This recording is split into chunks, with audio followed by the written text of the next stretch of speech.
Personalmente, yo considero que la vida cristiana necesita menos superficialidad. ¿Qué quiero decir con esto? La vida cristiana consiste en un inicio que es nuestra salvación. Y después de eso viene una continuidad, mientras estamos aquí en la tierra, que es el proceso de santificación, que consiste en la colaboración entre el Espíritu Santo y nosotros para ir eliminando aquellas cosas que no están de acuerdo a la palabra de Dios. La vida cristiana no es como las religiones, donde uno solamente asiste a un sitio, pero la vida no cambia. La vida cristiana es de cambio continuo, pero eso requiere profundidad, eso requiere meditación de las cosas que Dios nos da a través de su palabra. Si yo oigo una predicación, un sermón y no lo medito, no lo digiero, no lo mastico, estoy perdiendo el tiempo. El título para hoy tiene que ver con esto: la vida que se vive o no se vive en la verdad. ¿Cómo es eso? A ver, ¿no se puede vivir de cualquier manera? Vamos a ver qué nos dice la palabra hoy. Por favor, pongámonos en el espíritu, abramos nuestro corazón, nuestros oídos, nuestra disposición para entrar en una dimensión sobrenatural, una dimensión nueva. Romanos 12:3 nos dice: digo pues, por la gracia que me es dada, a cada cual que está entre vosotros, que no tenga más alto concepto de sí que el que debe tener, sino que piense de sí con cordura, conforme a la medida de fe que Dios repartió a cada uno. Esta palabra, traducida a nuestro lenguaje actual, es la oración del apóstol Pablo por los romanos, pidiendo que ellos se consideren a sí mismos tal como Dios los ve, que en ningún momento piensen que son más cosa de lo que debe ser, sino entendiendo que hay una naturaleza que Dios repartió a cada uno a través de la fe. Entonces alguno responderá: pero pastor, yo no entiendo qué tiene que ver conmigo si yo trato a los demás con dignidad, con respeto, y yo mismo no soy creído. Pues resulta, hermanos, que la frase que está en toda la mitad, que no tenga más alto concepto de sí que el que debe tener, se cumple a veces un poco más de lo debido en nuestras vidas. Por ejemplo, cuando yo trato de imponer mi punto de vista a otra persona. Eso puede ir desde una discusión intrascendente, una discusión por cualquier cosa cotidiana, hasta el tratar de convencer a otra persona de cuál es mi visión de la doctrina cristiana. Cuando trato de imponer, quiere decir que yo me estoy creyendo más de lo que soy. Cuando trato de controlar algo o a alguien, significa que yo me estoy creyendo más capacitado, más sabio, que esa circunstancia que debe funcionar según lo que a mí me parece, o esa persona que debe comportarse como yo considero que es lo correcto. Pero más allá de todo eso, el concepto también no está sujeto a la verdad cuando yo me estreso o me afano. Este es el punto que vamos a profundizar, a aclarar a través del estudio de hoy y de la palabra. ¿Cómo es que el estrés y el afán pueden significar que tengo un concepto de mí que no es el correcto? Por consiguiente, ya para redondear estos 4 puntos, cuando vivo enojado con la vida, cuando me levanto de mal genio porque no es el día que yo quisiera, y cuando hablo cosas duras contra la vida o contra las circunstancias o contra las personas, estoy teniendo un concepto más alto del que debiera tener. Y estoy, desde ya adelantamos, en un error, en una mentira. Porque la palabra nos dice lo que sí es verdad. Filipenses 4, 6 y 7, ya ustedes se lo saben de memoria. Dice, no estéis preocupados por nada.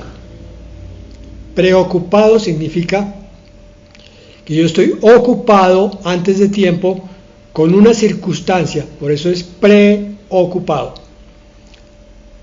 Por una circunstancia que puede ocurrir o puede no ocurrir, porque sucede que yo no tengo control ni del pasado, ni del futuro, y ni siquiera del presente. El presente es de Dios, el futuro también. Entonces yo no debiera estar preocupado. Digo que este punto lo vamos a comprender en la sucesión de este estudio. Sino más bien, dad a conocer vuestras peticiones delante de Dios en toda oración y ruego con acción de gracias. Aquí nos está hablando de algo negativo en nuestra vida, pero que es muy cotidiano, la preocupación por todo o por nada. Y nos contrapone en el versículo 7 cuál es el remedio. Dice, y la paz de Dios, que sobrepasa todo entendimiento, guardará vuestros corazones y vuestros pensamientos en Cristo Jesús. ¿Cuándo qué? Cuando yo pongo mi preocupación delante de Dios en oración y ruego con acción de gracias. Entonces, en la palabra de Dios, en la epístola de Filipenses, se están poniendo dos opuestos: la preocupación versus la paz de Dios. La preocupación viene por querer yo de alguna manera efectuar o controlar las circunstancias, porque aquí en el versículo 6 se nos está diciendo, no se preocupen, sino que den a conocer sus angustias, sus necesidades, a Dios en oración. La preocupación continua puede ser un termómetro que indica que yo no estoy orando lo suficiente. O también puede estar indicando que si yo estoy orando, de alguna manera no está llegando la paz de Dios a mí, porque algo en mí está desconfiando. Oro pero no confío. Eso es como cuando yo le digo a otra persona, ore por mí, y lo tengo por costumbre. Cada vez que tengo un problema, voy y le digo a esa persona, ore por mí. Eso significa que yo no tengo confianza para acercarme a Dios. Está fallando mi oración desde ese principio. No va a llegar la paz de Dios. Sí, el Señor va a bendecir las oraciones de los otros, pero el Señor necesita el Señor quiere que mi corazón esté cercano al de Él, no a través de un intermediario humano, sino directamente a través del corazón de su Hijo Celestial. La preocupación, entonces, es lo contrario de la paz. Y vamos a establecer aquí una hipótesis. ¿La paz será señal de andar en la verdad? Y lo contrario, ¿la preocupación será señal de andar en el engaño? Y yo personalmente creo que estos dos se pueden responder afirmativamente. Sí, la paz es señal de andar en la verdad de Dios. Y cuando estoy preocupado, es que estoy andando en engaños de mi mente o de Satanás, en mentiras o en medias verdades. Lo que tengo que hacer es soltar todo para colocarlo en el control de Dios. Y ojo que esto es muy importante. Tengo que dejar a Dios ser Dios. Y eso también quiere decir que yo debo dejar de jugar a ser Dios. Cuando trato de resolver las cosas con mi preocupación, es como si me sentara en un trono, en el trono de Dios, y le dijera, Dios, no me gusta su método, es muy demorado, yo lo haría de esta otra manera, entonces venga para acá, présteme el cetro y el trono y yo lo voy a resolver así. Creo que es así, por eso me preocupo. Entonces yo tengo un concepto más alto de mí del que debo tener. Y por tanto empiezo a tener un pensamiento erróneo. Empiezo a salirme de vivir en la verdad. Eso es lo grave de una vida cristiana tibia. La vida cristiana debe ser completamente apegada a la palabra de Dios, pensando y meditando en la palabra de Dios de día y de noche, para que entonces nuestro caminar sea bendecido y prosperado. Bueno, hasta ahí decimos que es hipótesis porque vamos a intentar comprobar si esto es así o no. ¿Cómo fue al principio todo?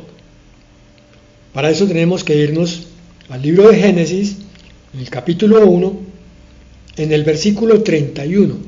¿Cómo fue que Dios creó todas las cosas? Dice allí: y vio Dios todo cuanto había hecho, y era bueno en gran manera. Y fue la tarde y la mañana del sexto día, el último día del trabajo del Señor, ya cuando se disponía a santificar el día de reposo. Calificó toda su obra. Ya la había venido calificando día por día, pero esta es como la calificación final. Todo era bueno en gran manera, todo, sin excepción. Alguien dirá, sí, pero es que eso era al principio. Y yo le digo, busquemos entonces lo que dice la palabra de Dios para ver si eso ya fue reevaluado. Primera de Timoteo, capítulo 4, versículo 4. Repito, porque es muy importante este versículo. Primera de Timoteo 4, 4. Dice allí: pues todo lo que Dios creó es bueno. Dice es en presente, no fue bueno.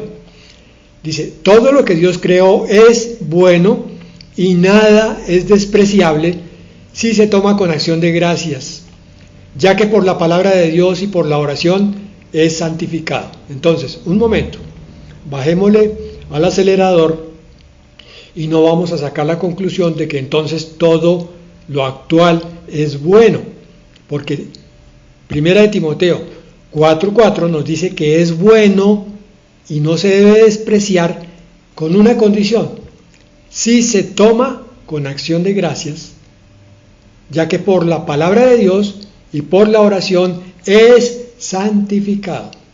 Entonces, la construcción completa es que Dios hizo todo perfecto, todo bueno, pero a través del mal se contaminó.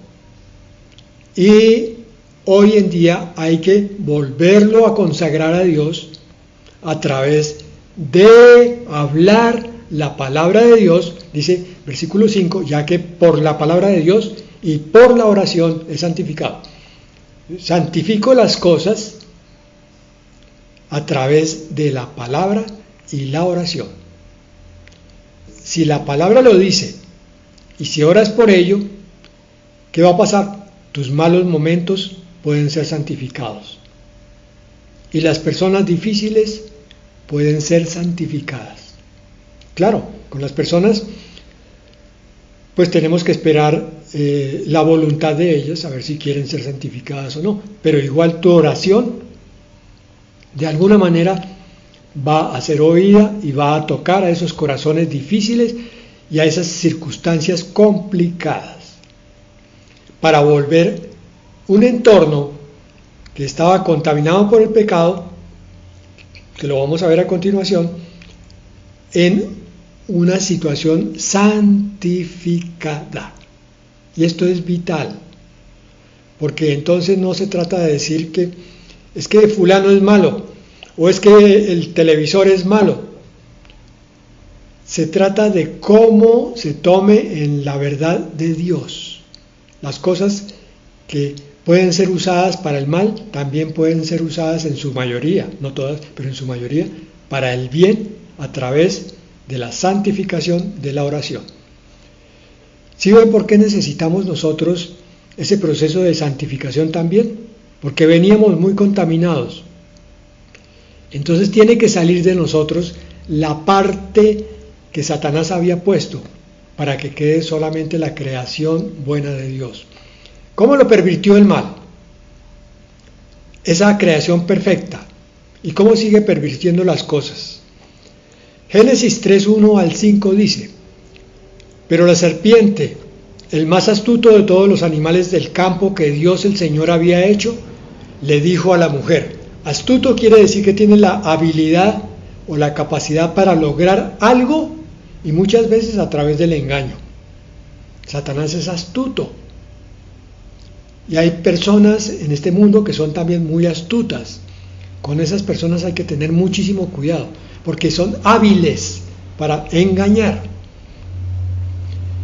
Y eso lo hace con Eva diciéndole: con que Dios os ha dicho, no comáis de ningún árbol del huerto. O sea, coloca la duda. Ah, sí, ¿no? Dice que Dios les dijo, entonces no coman de ningún árbol. Para que Eva se quede pensando y recuerde qué fue lo que dijo Dios. Pero ella lo recuerda mal. Entonces la serpiente dijo a la mujer: no moriréis. Aquí le dice, en el versículo 4 le dice la primera mentira. Y la segunda en el versículo 5. Pues Dios sabe que el día que comáis de él, serán abiertos vuestros ojos. Fue al contrario. Perdón. El ser humano, al caer en el pecado, pierde el discernimiento, pierde la visión espiritual, pierde el entendimiento de cómo funciona la creación de Dios, este universo, y entonces cae en todas las trampas de Satanás, creyendo que lo que él ofrece es bueno. Y es así como muchos de los creyentes todavía seguimos a veces comportándonos como mundanos, cayendo en las trampas y cayendo en pecado. Porque el trasfondo de todo esto es la continuación de allí, de ese versículo 5, donde Satanás hace una falsa promesa: y seréis como Dios, conocedores del bien y del mal. Detrás de todo libertinaje, detrás de toda búsqueda de rebeldía, detrás de toda desobediencia, hay una profunda soberbia donde el ser humano se está creyendo libre y autónomo como lo es Dios. Seréis como Dios. El cristiano que no se somete tiene todavía una contaminación de rebelión y de soberbia en su corazón, porque la astucia clavó sus garras, su veneno. Dudar de Dios lleva a no aceptar su verdad. O sea, entre más rebelde es el supuesto creyente, menos verdad conoce y menos verdad acepta y menos verdad vive. Lo contrario es cierto: vive más de acuerdo al mundo, habla más de acuerdo al mundo y siente como siente el mundo. Y de todas maneras, pues se congrega, pero su comportamiento y su conducta dejan muchísimo que desear. El mal quiere que creamos que vemos claramente y que tenemos la verdad. Cuando él nos engaña, nos está diciendo: vuestros ojos serán abiertos. Mentira. Tendrán la verdad. Mentira. Media verdad como mucho. Porque lo que era bueno, entonces queda contaminado por la mentira. ¿Hasta dónde vamos ahí? Que lo que Dios estableció como bueno, el diablo viene y lo mancha de mentira y lo corrompe con la consecuencia de esa mentira, que es el pecado. Entonces lo que tenemos es una pugna, una pelea entre la mentira y la verdad.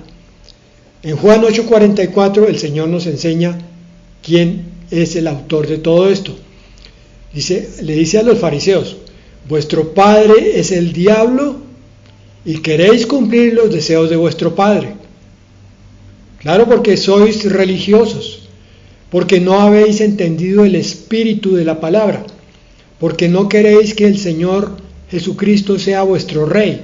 Todo eso se le está diciendo ahí el Hijo del Hombre, el Cordero, a los fariseos que eran rebeldes, que eran desobedientes en todos los aspectos, pero buscaban aparentar que sí obedecían. Y le termina la enseñanza, hablando del diablo. Él ha sido homicida desde el principio. ¿Cómo así? Pues mató a Adán y a Eva. La vida de Adán iba para ser eterna, ese era el propósito de Dios, pero al desobedecer tenía que cumplirse el mandato de Dios: moriréis.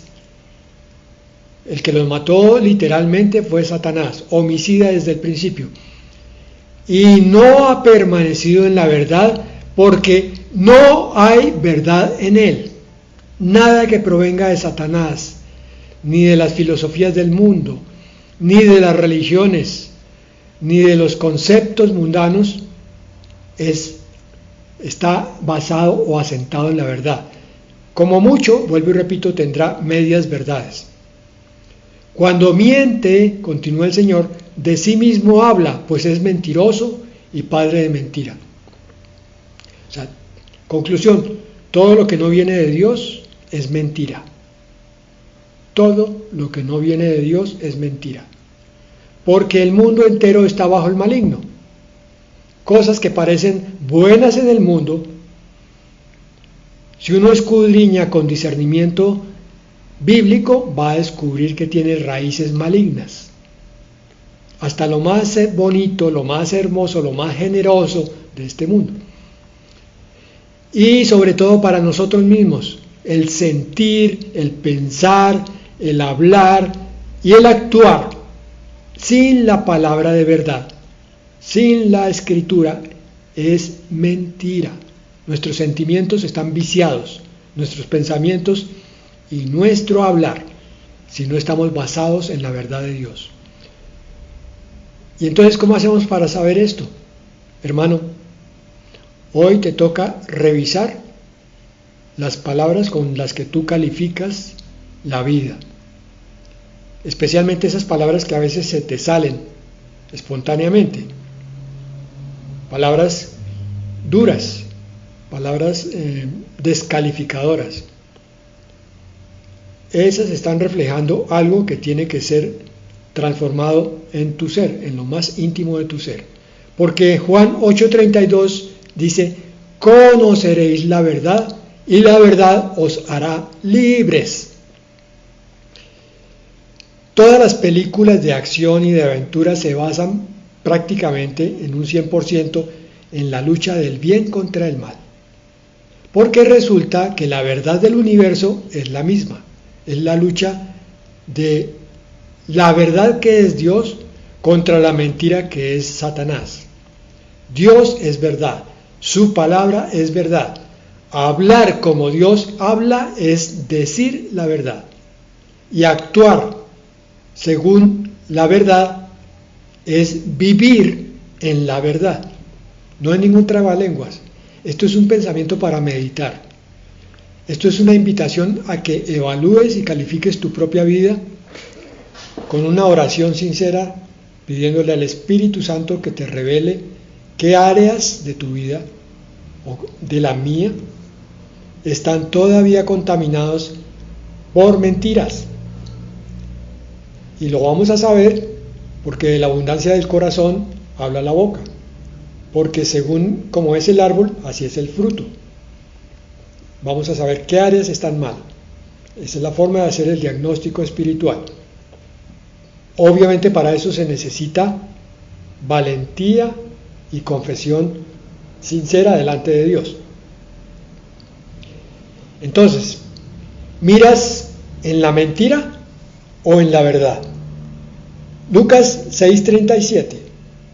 Vamos a entrarnos en un problema que es la causa de muchos disgustos interpersonales, amigos, familiares, compañeros de trabajo y compañeros hermanos de la iglesia.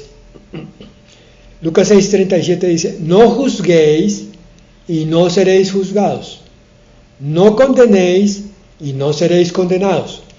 Perdonad y seréis perdonados. Esta palabra siempre te va a llevar a un conflicto entre tu carne y tu espíritu.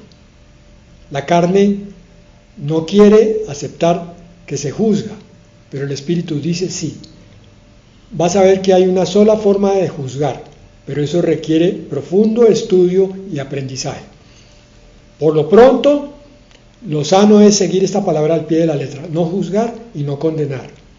Para perdonar, una de las razones por las que no se perdona a alguien es porque se le está juzgando, se le está declarando culpable de algo que me hizo, que me dijo, que no hizo o que no dijo, y por tanto yo ya lo estoy condenando, por lo menos a mi desprecio, por lo menos a que yo no lo salude o no lo mire o no lo vuelva a hablar.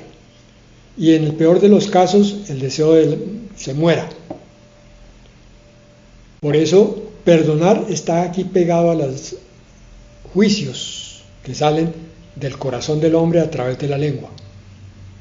Si yo perdono, es que dejo de juzgar y dejo de condenar. La verdad de Dios llama a esto subir a la cruz, para que muera la carne. Todo lo que sube a la cruz tiene que morir. Y todos los días tenemos que tomar nuestra cruz y seguir a Cristo. Y es hacer las cosas como Dios las hace. Pero, y entonces yo tengo un hermano que realmente está cometiendo un pecado gravísimo contra mí. Bueno, entonces no nos podemos quedar solamente con Lucas 6:37 para entender el problema de juzgar. Juan 7:24 nos complementa ahora otro nivel. Dice, no juzguéis según las apariencias, sino juzgad con justo juicio. Es que el pastor se para en el púlpito y dice, no me juzguen porque entonces ustedes serán juzgados. Y entonces, ¿cómo examinamos, cómo escudriñamos al pastor para ver si está en la verdad? Pues, según Juan 7:24 dice, no lo juzguen según las apariencias. Quiere decir que no es por cómo hable, ni por lo que hable, sino júzguenlo con justo juicio, es decir, miren sus frutos, miren su vida. ¿Realmente está dando ejemplo de lo que predica en su propia vida? ¿Realmente está haciendo testimonio vivo de Jesucristo? Bueno, entonces, si le encontramos un error, pero tiene buen testimonio de vida, ¿qué es lo que tenemos que hacer? No juzgarlo, sino orar por él. Pero resulta que sí estamos encontrando que él predica una cosa, pero vive otra. Entonces, ese pastor se para y me dice, no me juzgue. Y yo le digo, pastor, recuerde que también dice que no juzguemos según las apariencias, pero su apariencia y su realidad corresponden a otra cosa distinta a lo que usted está hablando. Por eso nuestras apreciaciones son o falsas o injustas si juzgamos según las apariencias. Tenemos que aprender a discernir, a mirar profundamente a través de la palabra de Dios a las personas y a las circunstancias para entonces poder juzgar correctamente. Porque la apariencia es según lo que nos parece, o a veces lo que queremos o lo que aprendimos, o es desviada según nuestras heridas del pasado. Esa es la apariencia. Pero el justo juicio solo se da cuando es conforme a la verdad, conforme a la palabra. A ese pastor yo lo tengo que mirar a través de lo que dice la palabra de Dios, para poder saber si corresponde a un verdadero siervo o me está engañando. Por tanto, antes de calificar, debemos meditar cuál es la verdad y cuál la apariencia. ¿Se dan cuenta de la importancia de esto? ¿Se dan cuenta que se necesita estudiar profundamente la palabra de Dios para tomar decisiones y para hacer juicios justos, para apreciar dónde está la verdad y dónde está el error? Esta es una exhortación a entender que la santidad que Dios quiere para nosotros corre paralela con el estudio de la palabra. Efesios 4:32 dice, en vez de juzgar, antes sed benignos unos con otros, misericordiosos, perdonándoos unos a otros, como Dios también nos perdonó a vosotros en Cristo. ¿Por qué cambiamos de tema así tan rápidamente? Porque resulta que gran parte de los conflictos familiares o interpersonales se deben al juicio por las apariencias.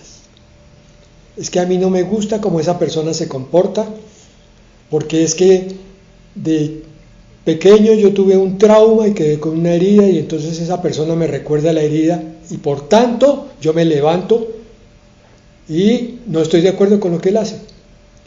Un momento, hermano, vaya primero a pedir sanidad de Dios, para que entonces no esté juzgando a su hijo, a su padre, a su pareja, a su hermano de iglesia. No lo juzgue. Sea benigno con él y misericordioso, perdonándolo, así como Dios también os perdonó a vosotros en Cristo. Y dice Colosenses 3:13, ¿con respecto a quién? Otra vez, a tu hermano, a tu pareja, a tu padre, a tu hijo, soportándoos unos a otros o tolerándoos. Esta es una virtud, el soportar a otro. Cuando habla de soportar y tolerar, está hablando de que la otra persona tiene defectos, pero que tú no le miras los defectos para no juzgarlo, sino lo miras como criatura de Dios o hijo de Dios. Porque sabes que tú estás en las mismas condiciones. Tú también tienes defectos que los otros no deben juzgarte. Tú soportas al otro, el otro te soporta a ti, vivimos en armonía y nuestra relación crece en vez de estancarse o, en el peor de los casos, morirse. Te soportas, dice, soportándoos unos a otros y perdonándoos, lo mismo que decía Efesios 4:32, unos a otros, si alguno tuviere queja contra otro, de la manera que Cristo os perdonó, así también hacedlo vosotros. Miren, hermanos, hasta ahí. Miren la importancia de vivir en la verdad. Cuando yo vivo en la verdad, mis relaciones hogareñas, en la iglesia, en el trabajo, son armoniosas. Pero, pastor, es que hay un poco de gente que es inconversa. Bueno, esa es otra forma de ver las cosas. Pero te garantizo que, aún con inconversos, esta palabra es completamente aplicable. Tú puedes ser benigno, misericordioso y perdonador. Puedes soportar y tolerar. Por eso, la importancia del cómo pensar es la conclusión del tema que estamos viendo.